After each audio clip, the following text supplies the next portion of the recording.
बिस्मिल्लाहिर्रहमानिर्रहीम। अस्सलाम वालेकुम। सेकेंड ईयर आज हम मैदी अफ़ादी के मज़ामीन का मजमुआ अफ़ादाते मैदी में से एक मज़मून सुकरात, उसकी रीडिंग करेंगे। सुकरात के हवाले से मुख्तसर तारुफ़ में कल के लेक्चर में आपको बता चुकी हूँ। सुकरात यूनान के मशहूर और नामवर हुक्मा से था। मशहूर और नामवर का माना भी मशहूर ही होता है। हुक्मा हकीम की जमा, मुराद फ़लसफ़ी, दाना।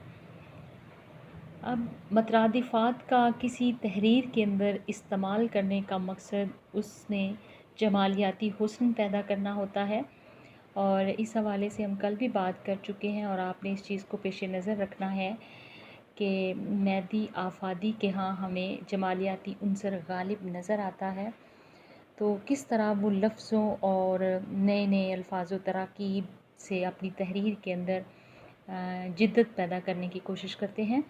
लिखते हैं, एथेंस में पैदा हुआ, यूनान का शहर।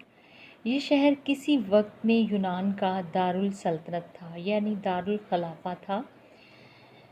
इसमें यूनिवर्सिटी भी थी। सुकरात का बाप एक बुत तराश था। बुत बनाने वाला था, यानी पत्थर से तराश के बुतों को बनाने वाला।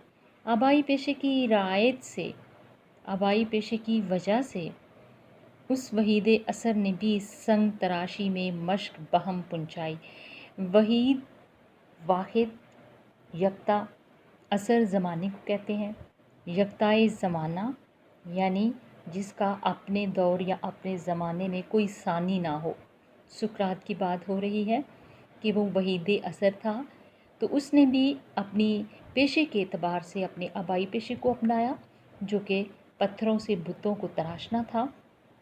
मश्क बहम पुंचाई यानी किसी चीज़ की जिस तरह प्रैक्टिस की जाती है, मगर आखिर उसे फ़लसफ़े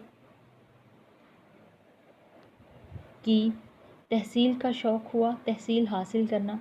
चूँकि तबीयत में कुदरती तौर पर आला दर्जे की सलाहियत मौजूद थी, यानी फ़ितरतन उसके अंदर फ़लसफ़े को सीखने की खूबी मौजूद थी। उसने नहायत तेज़ी के साथ फ़लसफ़े का असर कबूल किया। अवाइल उम्र यानी ज़िंदगी के आगाज़ में बाइक़्तिज़ाए आईने मुल्क के कानून के तकाज़े के मुताबिक उसे फ़ौज में दाखिल होना पड़ा। कई लड़ाइयों में उसने बड़े बड़े कारहाए नुमायाँ किए। कारहाए नुमायाँ बहुत बड़े बड़े काम सर अंजाम देना, मशहूर काम। ज़नूफ़न और एल्सी बॉडीज़ से लायक शख्सों की जान उसी ने बचाई। अब ज़नूफ़न और एल्सी बॉडीज़ के हवाले से आगे मैदी आफ़ादी खुद ही बयान करते हैं। वो लिखते हैं, इसी वजह से उन दोनों को भी उसके साथ बहुत मोहब्बत थी। ज़नूफ़न फ़ौज का एक सरदार था, और सरदार होने के सिवा यानी इसके अलावा साहिब तसनीफ़ भी था, यानी कुतब भी लिख चुका था। उसकी तसनीफ़ात, उसकी किताबें ख़ास पाए की थी, आला मुकाम की हामिल थी। एल्सी बॉडीज़ एक अमीर का बेटा था। हर किस्म के औसाफ में कूट कूट कर उसमें भरे हुए थे। हुस्ने सूरत के साथ आला हुस्ने सीरत सोने पर सुहागे का रुतबा रखता था। यानी जो एल्सी बॉडीज़ था वो अमीर भी था, खूबसूरत भी था, और अच्छे किरदार का मालिक भी था। हुस्ने सीरत, उम्दा किरदार। सोने पर सुहागा मुहावरा है कि किसी खूबी में बढ़कर होना। लड़ाई से फ़ारिग होने के बाद सुकरात ने अपनी पहली वज़ा तब्दील कर दी, यानी जो उसकी वज़ाक़ता थी, जो उसका अंदाज़ था, ढंग था, वो उसने तब्दील कर लिया। खाने कपड़े में सादगी बरती, फ़लसफ़ियाना तहरीरें शाये की, हमवतनों को पाबंदी मज़हब की ताकीद की, क्योंकि मज़हब कोई भी हो वो हमेशा अखलाकियात का दर्स देता है। रफ्ता रफ्ता हकीमों की एक कसीर जमात उसके ख़यालात से फ़ायदा उठाने लगी। पढ़ने पढ़ाने का सिलसिला जारी हुआ।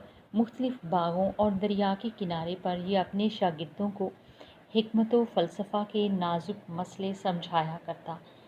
यहाँ एक बात मैं इजाफे के तौर पर आपको बता दूँ कि सुकरात वो वाहिद बंदा था जो उस दौर में मुअल्लिम तो था ही, फ़लसफ़े की तालीम दिया करता था, लेकिन उसका जो मेथड ऑफ़ टीचिंग था, जो तरीक़ा है तदरीस था, उसमें उस दौर में वाइट बोर्ड ब्लैक बोर्ड नहीं होंगे, तो वो बागों और नहरों और दरियाओं के किनारे पर ज़मीन के ऊपर नक्शा बनाकर अपने कॉन्सेप्ट्स को, अपने तसव्वुरात को अपने स्टूडेंट्स के साथ शेयर करता और उनको समझाने की कोशिश करता।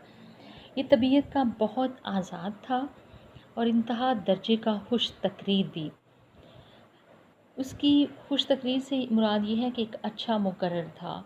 जब बोलता था तो सुनने वालों को उसके लफ्ज़ के अंदर असर महसूस होता था और उसकी तकरीर मुतासर कुन होती थी। उसकी फ़लसफ़ियाना नुक्ता संजी यानी नुक्ता आफरीनी, नुक्ता पैदा करना, आखिर में उसके हमवतनों के लिए रश्क व हसद का बाइस हुई। एक शायर ने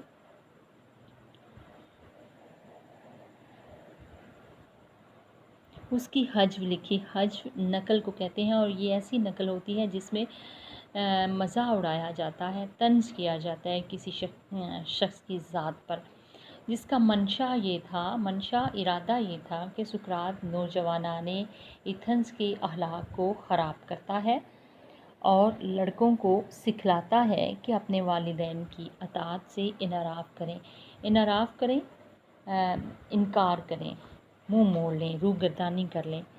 अदालत ने इसी बिना पर सुकरात को मुजरम ठहराया। तहकीकात की गई, नतीजा उसको साफ गर्दन ज़दनी साबित करता था। गर्दन ज़दनी यानी वाजिबुल कत्ल साबित करता था। ये हिरासत में ले लिया गया, हिरासत कैद। इसके अहबाब ने रिहाई की बतेरी सूरतें निकाली। अहबाब रिश्तेदार, अजीज़, रिहाई, आज़ादी, बतेरी बहुत ज़्यादा। खुद दारोगाए जेल उसके भाग जाने पर राज़ी हुआ, मगर सुकरात को जिस वक्त इस इरादे की खबर दी गई उसने इख्तिलाफ़ किया और नहायत इस्तक़लाल मज़बूती से ये बात की कि मैं मौत से भागना नहीं चाहता। जेल में उसे जहर का प्याला दिया गया। उसने बेतकल्लुफ़ अपने होंठों से लगा लिया और अपनी जान दे दी। सुकरात के होने नाहक से अहले एथेंस को बाद में सख्त पशेमानी हुई, शर्मिंदगी हुई। अक्सर ये होता है दुनिया में कि वो लोग जो काबिल कदर होते हैं या गैर मामूली सलाहियतों के मालिक होते हैं, जो सही मानों में शख्स नहीं शख्सियत होते हैं, ज़माना उनकी कदर नहीं करता। और जब वो इस दुनिया से चले जाते हैं, इस दुनिया से कूच कर जाते हैं, तो उसके बाद लोगों को उनकी अहमियत का एहसास होता है। ऐसे ही सुकरात के साथ हुआ।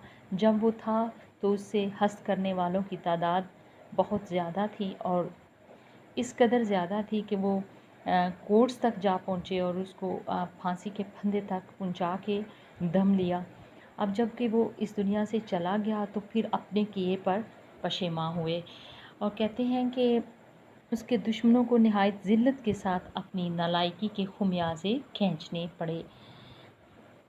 सुकरात की सवाने उम्री, उसकी ज़िंदगी के बारे में ज़ुनूफ़न और अफ़लातून नामी जो कि उसके शागिर्द थे, उन्होंने लिखा उसकी सवाने उम्री के बारे में। इन दोनों ने उसके अक़वाल की अलहदा तरतीब दी है जो वाकई देखने के लायक है। सुकरात ने शादी भी की थी। उसकी बीवी बहुत ही बदमिजाज थी। सुकरात के साथ उसका बर्ताव सख्त था, लेकिन वो हमेशा उससे नरमी के साथ पेश आता था। उसने अपनी बीवी की बदमिजाजी से फ़ायदा उठाया। उसकी कच्ची पक्की होता है बुरी भली, नरम गरम सह लेने से ये इंतहा दर्जे की बर्दाश्त का हुगर हो गया, आदी हो गया। 468 बरस पेशतर हज़रत ईसा के पैदा हुआ और 399 बरस कबल वफ़ात पाई। सुकरात की राय में मौजूदा वक्त को किसी आने वाले दिन की उम्मीद पर ज़ाय कर देना बहुत बड़ी गलती है। انسان اگر مستقبل کی فکر کرنے لگے تو وہ اپنا حال بھی خراب کر لیتا ہے۔ اس قدر فکر ضروری نہیں ہے۔ وہ کسی چیز کا پس انداز کرنا یعنی اس کو بچا کر رکھنا اس لیے ایک سرے سے فضول سمجھتا ہے۔ اکتساب علم علم حاصل کرنے کے لیے اس کے خیال میں کسی وقت خاص کی قید نہیں ہے، یعنی عمر کے کسی حصے میں بھی علم حاصل کیا جا سکتا ہے۔ عمر کا ہر حصہ انسان کی معلومات کو ترقی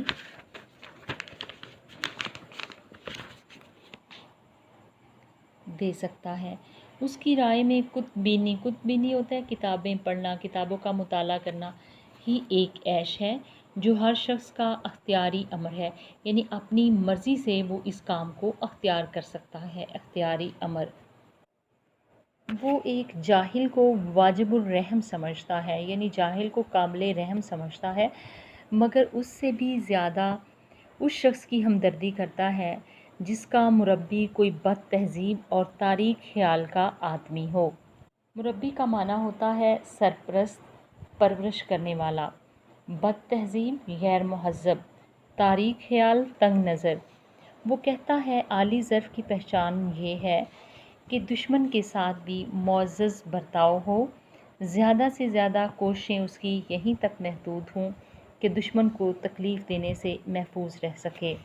غیبت کرنے والوں یا ایسے لوگوں کو جن کو دوسروں کی برائی میں دلچسپی ہوتی ہے وہ شریف نہیں سمجھتا، یعنی غیبت کرنے والا معزز نہیں ہو سکتا۔ ان کے ساتھ انتہائی رعایت یہ ہے کہ ان کو کمینہ کہا جائے۔ آخر میں ہر وہ شخص اپنی کانشس کی پیروی کی تاکید کرتا ہے۔ کانشس ضمیر کو کہتے ہیں۔ اس نے زور دے کر یہ بات بتائی کہ صرف اصلیت پر نظر ہونی چاہیے، اس سے غرض نہیں دوسرے کیا سمجھتے ہیں۔ وہ عام مقبولیت کی خواہش کو ایک طرح سے جنون سمجھتا ہے۔ یعنی سقراط کی رائے میں موجودہ وقت میں، حال میں مستقبل کی فکر کرنا بہت بڑی غلطی ہے، یا مستقبل کے لیے چیزوں کو بچا کر رکھنا ایک فضول کام ہے۔ اس کے نزدیک انسان زندگی کے کسی بھی حصے میں علم حاصل کر سکتا ہے، اور اس کی رائے ہے کہ کتابوں کا مطالعہ کرنا ایک ایسا عیش ہے جس کو ہر شخص اپنی مرضی سے اختیار کر سکتا ہے کہ جس طرح کی کتب وہ چاہے وہ ان کا مطالعہ کر سکتا ہے۔ وہ کہتا ہے کہ جاہل جو ہے وہ تو قابل رحم ہے، لیکن زیادہ قابل ہمدردی کے قابل وہ شخص ہے جس کا سرپرست، جس کا تربیت کرنے والا غیر مہذب اور تنگ نظر ہو۔ وہ کہتا ہے کہ اعلی ظرف وہ ہے جو دشمن کے ساتھ بھی اچھا سلوک کرے، اور غیبت کرنے والے اور دوسروں کی برائی میں دلچسپی لینے والے لوگ جو ہیں وہ شریف نہیں ہوتے، بلکہ وہ کہتے ہیں کہ ان کو کمینہ کہنا چاہیے۔ وہ کہتے ہیں ہر وہ شخص اپنے ضمیر کی پیروی کی تاکید کرتا ہے کہ آدمی کی نظر، وہ کہتے ہیں کہ اس کی اصلیت پر، یعنی زندگی کا مقصد کیا ہے، انسان کی اصلیت کیا ہے، انسان کی نظر اس پہ ہونی چاہیے، بجائے اس کے کہ وہ یہ سوچے کہ دوسرے کیا سوچیں گے یا دوسرے کیا سمجھیں گے۔ اس لیے وہ عام مقبولیت کی خواہش کو جنون سمجھتا ہے، پاگل پن سمجھتا ہے۔ آخری پیراگراف میں لکھتے ہیں، ایک مقام پر اس نے بہت ہی چبھتی ہوئی بات لکھی ہے۔ چبھتی ہوئی بات، اہم بات، راز کی بات، چبھتی ہوئی بات۔ کہتا ہے کہ میں نہیں سمجھتا کیوں کر لوگ عقل کی مخالفت کو جائز رکھتے ہیں۔ کسی بات کی صحت پر ان کو یقین کامل ہوتا ہے، تاہم وہ اس پر کاربند نہیں ہوتے۔ یعنی وہ یہ بات کر رہا ہے کہ لوگ جو عقل مند ہوتے ہیں انہیں معلوم ہوتا ہے کہ صحیح بات کیا ہے، اور اس کو وہ صحیح سمجھتے بھی ہیں، اس کا پرچار بھی کرتے ہیں، لیکن اس پر عمل نہیں کرتے۔ تو وہ لکھتا ہے شاید کوئی خارجی اثر وجہ مزاحمت ہو۔ خارجی اثر یعنی کوئی بیرونی رکاوٹ جو ہے وہ اس میں مزاحمت ہو، حائل ہو رہی ہو، مگر وہ لکھتا ہے کہ میں سمجھتا ہوں ان کے ارادے ہی کا نقص ہے۔ مجھے آج تک کوئی بات ایسی نہ ملی جس کی سچائی کا یقین ہو اور نہ کر گزرا ہوں۔ لوگ کچھ ہی سمجھا کریں، مجھے ان کی مخالفت کی قطعی پرواہ نہیں۔ اس لیے میں ان کو داخل جمادات سمجھتا ہوں۔ یعنی سقراط کے نزدیک وہ لوگ بے جان ہیں، داخل جمادات بے جان چیزوں میں وہ ان کو شامل سمجھتا ہے، جو لوگ سچ کو سمجھتے تو ہیں لیکن اس پر عمل نہیں کرتے۔